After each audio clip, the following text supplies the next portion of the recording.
Bismillahirrahmanirrahim.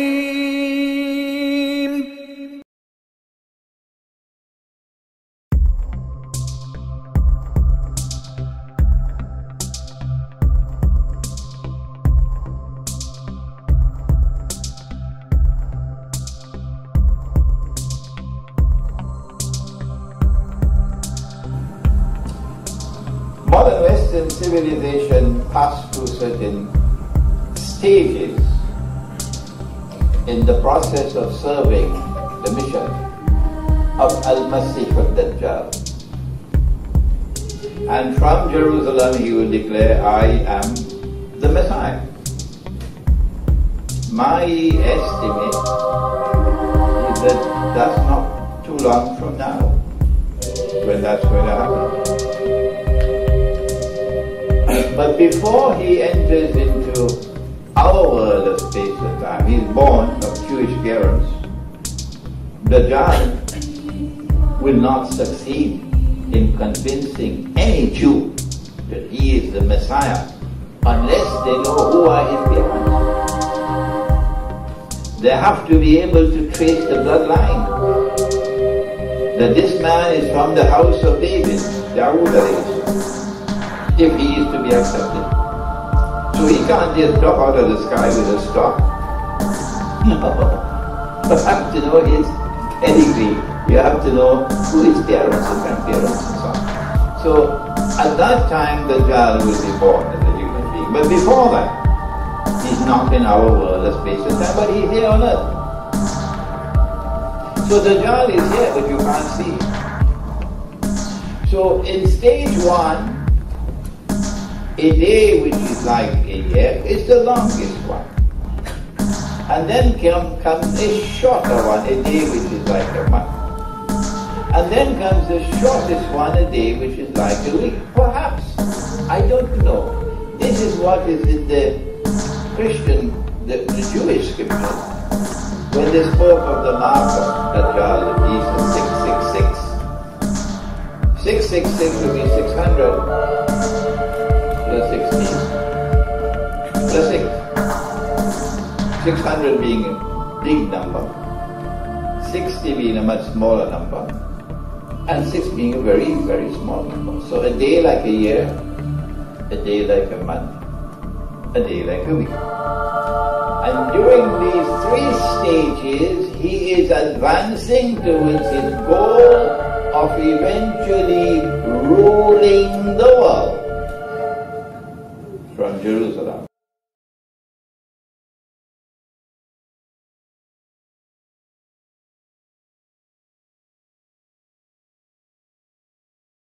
I feel like most people don't even know what Jared Kushner sounds like, even though he's so influential now, because he rarely talks to the press. The only interviews we could find online didn't have anything to do with national policy. It was just Kushner discussing his real estate business. Just 1 year ago, Jared Kushner was a nobody, at least as far as U.S. politics was concerned. Forbes magazine trumpeting on their cover the man they credit with Donald Trump's victory, the president-elect's own son-in-law, Jared Kushner. Covering reaction to Trump's win. People said they were shocked, stunned. One man told us that this was all messed up.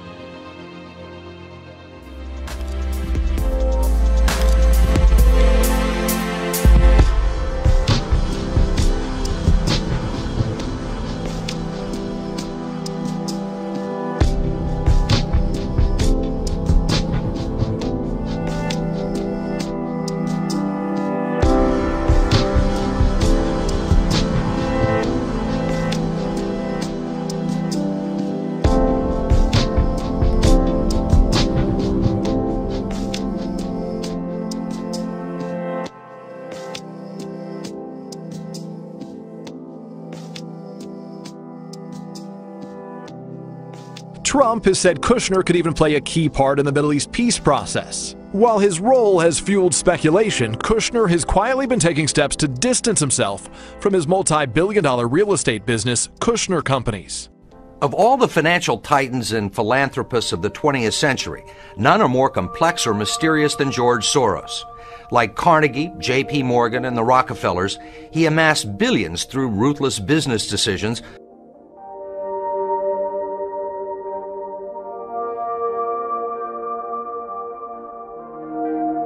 Recapitalize the banks, and then work on a better world order, where we work together to resolve problems that confront humanity.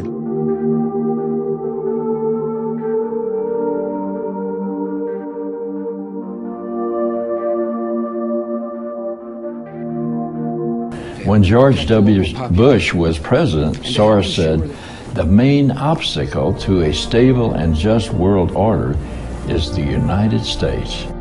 When asked to explain, he answered, "By declaring a war on terror after September 11, we set the wrong agenda for the world." Think about that.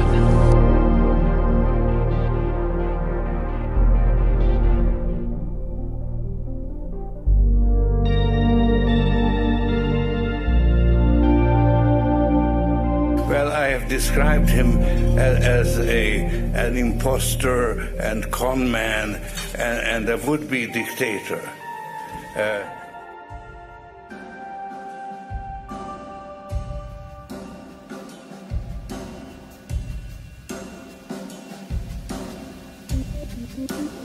By the way, Thiel was a supporter of Trump. Eric Schmidt, the former Google CEO, was not a supporter of Trump, but he recognized Jared Kushner's genius. He said, "Jared Kushner is the biggest surprise of the 2016 election. Best I can tell, he actually ran the campaign and did it with essentially no resources."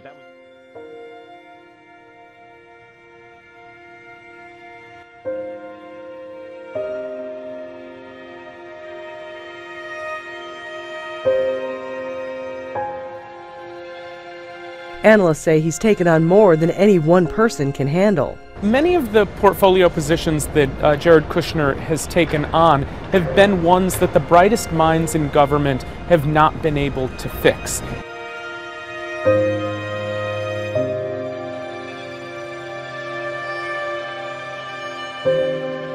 That was the most shocking thing in the story, that Eric Schmidt, big backer of Hillary, and also helped her build her tech machine. If he's saying this is a big deal, watch this Kushner guy, I knew I had a story.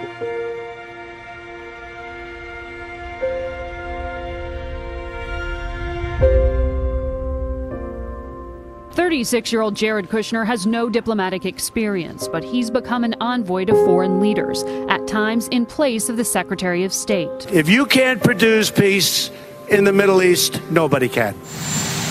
President Trump declared that his son-in-law Jared Kushner could broker the toughest deal in the world, lasting peace between Israelis and Palestinians.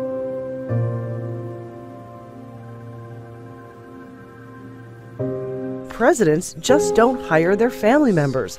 But Trump is doing more than that. Senior advisor Jared Kushner is making his unannounced visit to Iraq with the chairman of the Joint Chiefs of Staff. It's unusual Kushner would travel to Iraq before the Secretary of State, a sign of Kushner's growing influence.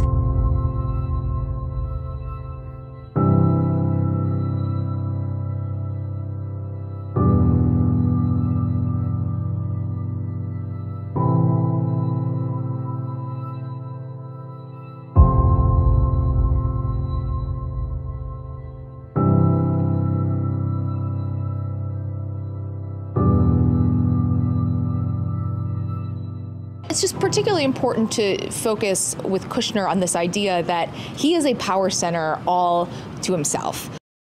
He and wife Ivanka, both practicing Orthodox Jews, are seen as being more moderate than Trump and have reportedly softened the president's policies on gay marriage and childhood. But no administration over the course of 4 decades has been able to solve the Arab-Israeli conflict. Barrack says with a new set of leaders in the Arab world wanting a solution, the timing is right. Kushner played a key role in February's visit from Israeli Prime Minister Benjamin Netanyahu. Can I reveal, Jared, how long we've known you?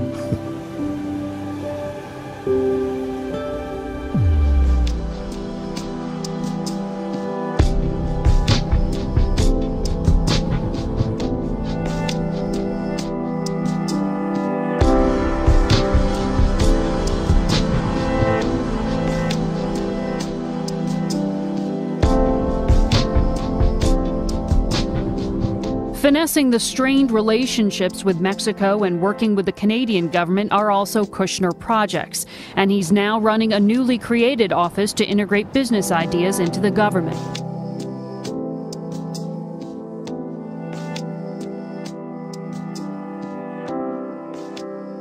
Jared Kushner at the helm of a newly unveiled office called the White House Office of American Innovation.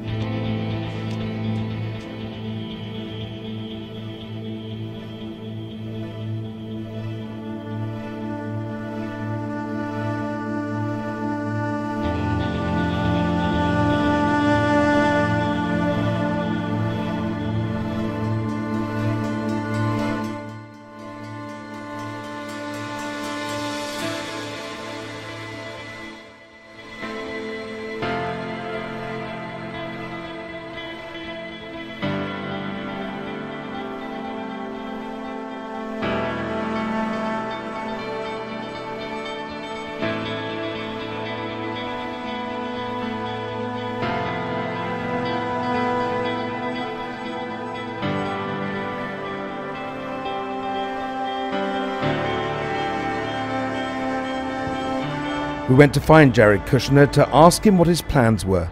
Walking to the office at 666 Fifth Avenue with his parents, he was offering no clues. Mr. Kushner, you think you're going to get a job in the White House? Have a good day, thank you. You're going to get a job? The disarming smile gave nothing away. Jared Kushner is now inside his company headquarters.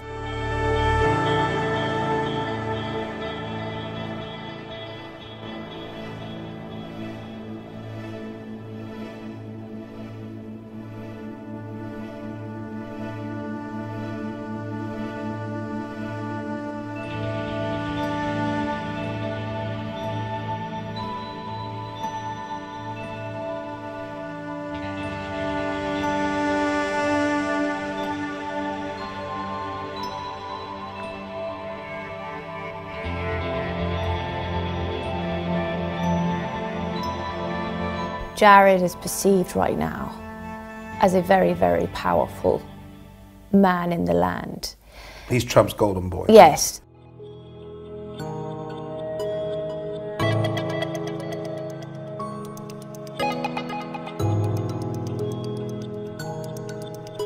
And Jared, I mean, you know, I did actually speak to Donald Trump on Friday, and he told me how incredibly brilliant he thinks Jared is. He called him my son, not even son-in-law, my son.